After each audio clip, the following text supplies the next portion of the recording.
Major ডালিম বলছি, শেখ মুজিব ও তার খুনি দুর্নীতিবাজ সরকারকে উৎখাত করা হইয়াছে। মুজিব তো মারা যায় না।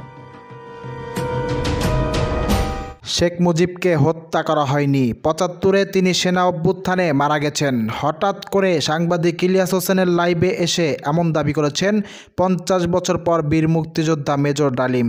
তিনি বলেন, সেনা অভ্যুত্থানের দুই পক্ষের গোলাগুলি হলে সেখানেই মারা যান শেখ মুজিব। পরবর্তীতে বিপ্লবীরা জয়ী হয়ে ক্ষমতা গ্রহণ করে। তবে সেখানে শেখ মুজিবের পক্ষের এবং বিপক্ষের অনেকে আহত এবং নিহত হয়েছেন বলেও জানান মেজর ডালিম। মুজিব তো মারা যায় না।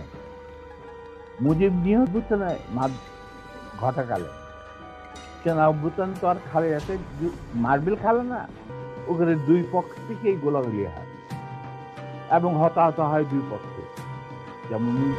সে সময় শেখ মুজিবের মৃত্যুর ঘোষণা দেওয়ার পর বাকশাল থেকে মুক্তি পেয়ে লাখ লাখ মানুষ আনন্দ উচ্ছ্বাসে মেতে উঠেছিল। দেশের সকল প্রান্ত থেকে সকল মানুষ আনন্দ মিছিল করতে থাকে। শেখ মুজিবের সে সময়ে যে সকল রাজনৈতিক দলগুলো কোণঠাসায় ছিল তারাও সেদিন মুক্ত বাতাসে বের হয়েছে। সেদিন যা হয়েছিল পুরোটাই হয়েছে সামরিক অভ্যুত্থান। ইলিয়াস ঘোষণাটা আমি দিয়েছিলাম স্বতঃস্ফূর্তভাবে। মুজিবের সেই মৃত্যুর খবর জানার পর আর বাদশাহের পতনের খবর জানার পর লাখো লাখো লোক, মানে দেশের রাস্তা ঘাট গঞ্জ শহর। এ সময় মেজর ডালিম আরও বলেন, শেখ মুজিব ভারতের মতোদের দেশে পরিস্থিতি যখন খারাপের দিকে নিয়ে যাচ্ছিল তখন সেনা কর্মকর্তারা দেশের সার্বিক পরিস্থিতি নিয়ন্ত্রণে এবং দেশের স্বার্থে একটি সেনা পরিষদ গড়ে তোলে।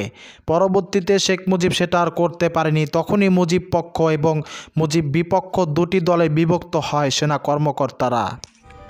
যে 15ই আগস্ট কিন্তু কোনো বিচ্ছিন্ন ঘটনা না, এটা সূত্রপাত হয় মুক্তিযুদ্ধ চলাকালীন অবস্থায়।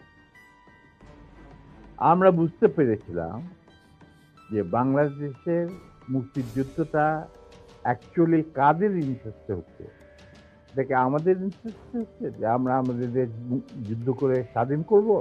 আপনারা দেখছেন watch the story YouTube channel. পরবর্তী আপডেট পেতে চ্যানেলটিকে সাবস্ক্রাইব করে পাশে থাকা বেল আইকনটি অন করে রাখুন।